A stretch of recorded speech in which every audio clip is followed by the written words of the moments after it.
अधिक मास विशेष ऑफर्स फक्त कैलास अडगावकर ज्वेलर्समध्ये. 15 मे ते 15 जून दरम्यान चांदीच्या मजुरीवर 50% सूट आणि सोन्याच्या मजुरीवर 30% सूट. आजच भेट द्या. कैलास अडगावकर ज्वेलर्स, दत्त मंदिर bus stop, Nashik road. Nashik स्थानिक स्वराज्य मतदारसंघातून आज अखेरच्या दिवशी कार्यकर्ते आणि समर्थकांच्या आग्रहाखातर मी त्या ठिकाणी अपक्ष उमेदवारी अर्ज आज या ठिकाणी सादर केलेला आहे. आता उद्या छाननीनंतर पुढची रणनीती त्या ठिकाणी आपण ठरवू. ते आपल्याला कळेलच ना, अर्जासोबत आपल्याला माहिती कळेलच उद्या छाननीनंतर कोणी कोणी माझ्या अर्जावर सह्या वगैरे केले. नाही, माझी कोणाच्या सोबतही चर्चा झालेली नाही. मी माझा व्यक्तिगत अर्ज भरलेला आहे अपक्ष म्हणून. मी कोणाची अजून चर्चा पण केलेली नाही, कोणाचा पाठिंबा मी घेतलेला नाही. आणि कोणी पाठिंबा दिला तर तो उद्या नंतरचा निर्णय, फॉर्म छाननी झाल्यानंतरचा.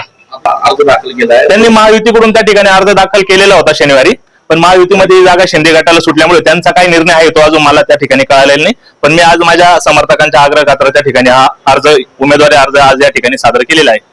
पण आपल्याला मतदारसंघाचा त्या ठिकाणी इतिहास माहित आहे का, ज्या ठिकाणी बहुमत असतं त्या ठिकाणी क्वचितच या ठिकाणी उमेदवार बहुमताचा विजयी झालेला आहे. नाहीतर या मतदारसंघात ज्याच्याकडे बहुमत नाही असाच उमेदवार 3-4 वेळेस निवडून आलेला आहे. नाही, ते मत महायुतीकडे आहे, पण जे महायुतीमध्ये मतदार आहे त्यांना पण व्यक्तिगत त्या ठिकाणी त्यांचे मत आहे आणि त्यांना त्या ठिकाणी जो उमेदवार सकस वाटेल किंवा चांगला वाटेल त्या ठिकाणी ते त्या ठिकाणी मतदान करतील. आणि मी सगळ्यांना त्या ठिकाणी गाठीभेटी घेणार आहे. माझं पण मत त्या ठिकाणी त्यांच्याकडे मांडणार आहे आणि त्यांचं पण मत ते मला कसे देतील यासाठी मी त्यांना त्या ठिकाणी माझ्या बाजूने वळवण्याचा प्रयत्न करीन.